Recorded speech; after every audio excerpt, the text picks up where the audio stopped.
being a leader can be tough. I have had some really tough days as a leader where I've come home and thought, I can't do this again. I can't show up tomorrow and go through the same shit as today. It can be so disheartening at times where you think everybody's out to get you, the client's out to get you, the employees are out to get you, the owners are out to get you. It can feel like no matter what you do is never enough at times. So that emotional stress that you can be on is real. You can be coming home late at night after 12, 14-hour days, and you can be still having to check emails, deal with reports, make sure that everything's in place and have a plan for tomorrow. It's very draining. It can take a lot out of you being a leader. It is not an easy role for anybody. And anybody that gets into leadership because they think, I'm gonna just generate more money, which, let's face it, you probably will.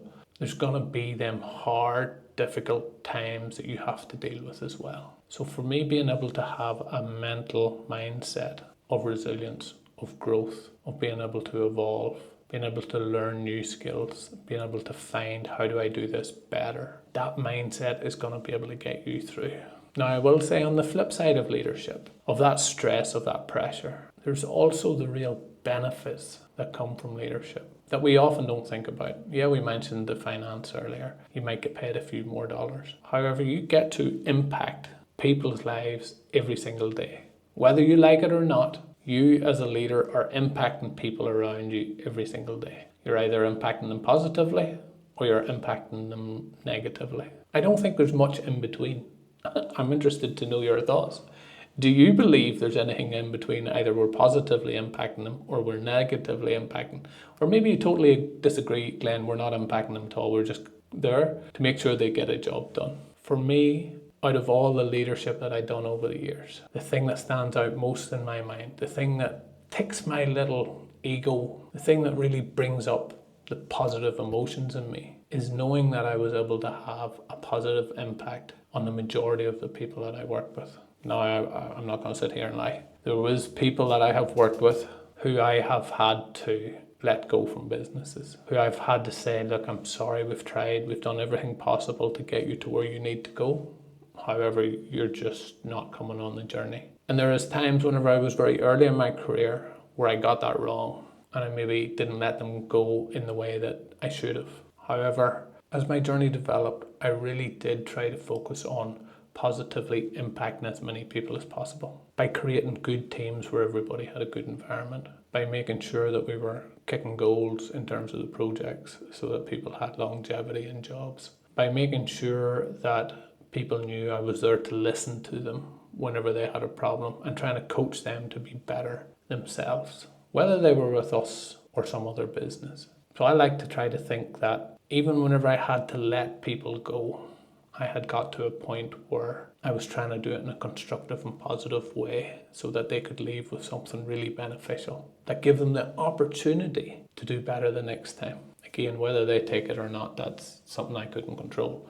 But that was my mindset. So there's a real reality where whether you like it or not, you're influencing people's lives. I encourage you to try and think of how do we influence people's lives in a positive. Because if we've got people coming into our work and we're impacting them in a positive way, they're going to naturally be better employees. They're going to put more effort into whatever it is we're doing. If we're taking them in and we're negatively impacting them, ask yourself, what's their motivation to do anything? Think about it. Take your leadership hat off for a second and think about it. If you're going up and showing up somewhere and you're feeling shit, you're getting treated miserably, you're not getting trusted, you're not getting any development, you're not getting any growth, how invested are you in to putting in 100% of your effort? I know I probably wouldn't be. And I'd like to class myself as very much a go-getter, a high performance. I'd like to think I have all them things. But if I'm showing up there for one day and that happens, yeah, I can maybe push through. But if I'm showing up for 6 months and it's the same thing that's happening, no investment, no trust, no progress, getting treated like shit, boom, productivity's through the floor. So I really want you to take away one thing.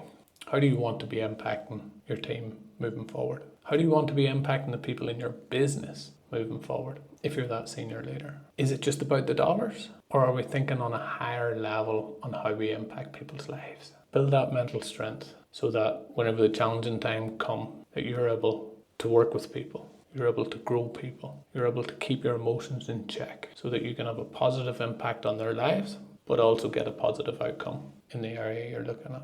As always, I hope this helps. If you like it, share it. If you don't like it, feel free to leave a comment on why, what you think's wrong. Either way, I really do appreciate for you helping us on our mission to positively impact leaders and businesses out there that want to get to a better place. Thanks for watching.